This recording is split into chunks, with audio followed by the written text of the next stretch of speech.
ନମସ୍କାର, ଜୟ ଜଗନ୍ନାଥ ଦର୍ଶକ ବନ୍ଧୁ। ଆଜିର ପ୍ରଥମ ପ୍ରଶ୍ନ ହେଉଛି, ଅତ୍ୟଧିକ କଦଳୀ ଖାଇଲେ କେଉଁ ରୋଗ ହୁଏ? Option A TB, option B cancer, option C sugar, option D pyorrhoea.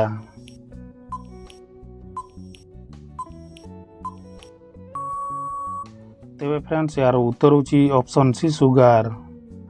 ଏବେ ଦେଖିବା ପରବର୍ତ୍ତୀ ପ୍ରଶ୍ନ। କେଉଁ ପ୍ରାଣୀକୁ ମରୁଭୂମିର ଜାହାଜ କୁହାଯାଏ? Option A Singh, option B ହାତୀ, ଅପସନ୍ ସି ଓଟ, ଅପସନ୍ ଡି ଘୋଡ଼ା।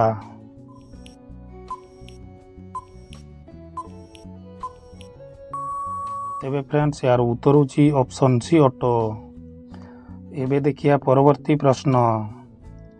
ସୌରମଣ୍ଡଳର ସବୁଠାରୁ ବଡ଼ ଗ୍ରହ କେଉଁଟି? ଅପସନ୍ ଏ ବୁଧ, ଅପସନ୍ ବି ବୃହସ୍ପତି, ଅପସନ୍ ସି ମଙ୍ଗଳ, ଅପସନ୍ ଡି ପୃଥିବୀ।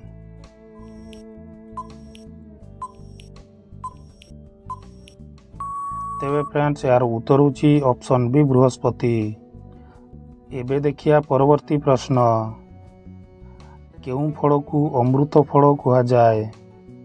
ଅପସନ୍ ଏ କଦଳୀ, ଅପସନ୍ ବି ପିଜୁଳି, ଅପସନ୍ ସି ସେଉ, ଅପସନ୍ ଡି ଆମ୍ବ।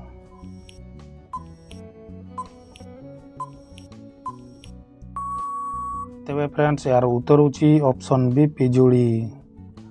ଏବେ ଦେଖିବା ପରବର୍ତ୍ତୀ ପ୍ରଶ୍ନ। ଫଳର ରାଣୀ କାହାକୁ କୁହାଯାଏ? ଅପସନ୍ ଏ ଆମ୍ବ, option B lychee, option C ଅଙ୍ଗୁର, ଅପସନ୍ ଡି ଜାମୁକୋଳି।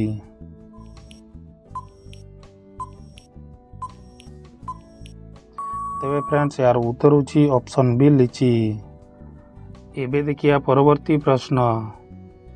କେଉଁ ଦେଶରେ ଚପଲ ପିନ୍ଧି ଗାଡ଼ି ଚଳାଇଲେ ଦଣ୍ଡ ଦିଆଯାଏ? Option A France, option B Sri Lanka, option C Dubai, option D Saudi Arab.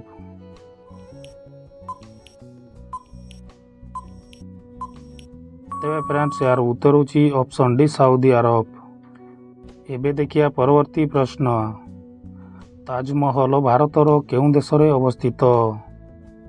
Option A Delhi, option B Agra, option C Lucknow, option D Mumbai.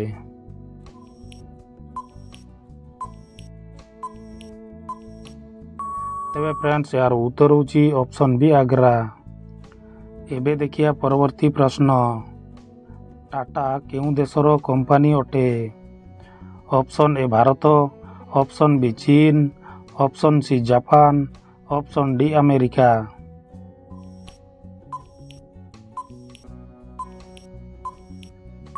ତେବେ ଫ୍ରେଣ୍ଡସ୍, ଏହାର ଉତ୍ତର ହେଉଛି ଅପସନ୍ ଏ ଭାରତ। ଏବେ ଦେଖିବା ପରବର୍ତ୍ତୀ ପ୍ରଶ୍ନ। ଆମେରିକା କେଉଁ ଦେଶର ଗୁଲାମ ରହିଥିଲା? Option A France, option B ରୁଷ, option C Great Britain, option D Bharat.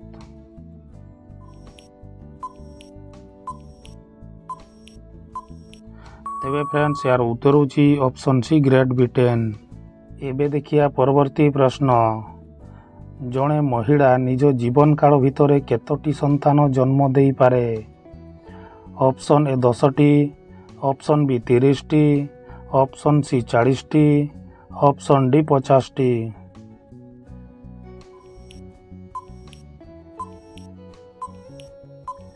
ତେବେ ଫ୍ରେଣ୍ଡସ୍, ଏହାର ଉତ୍ତର ହେଉଛି ଅପସନ୍ ବି 30ଟି।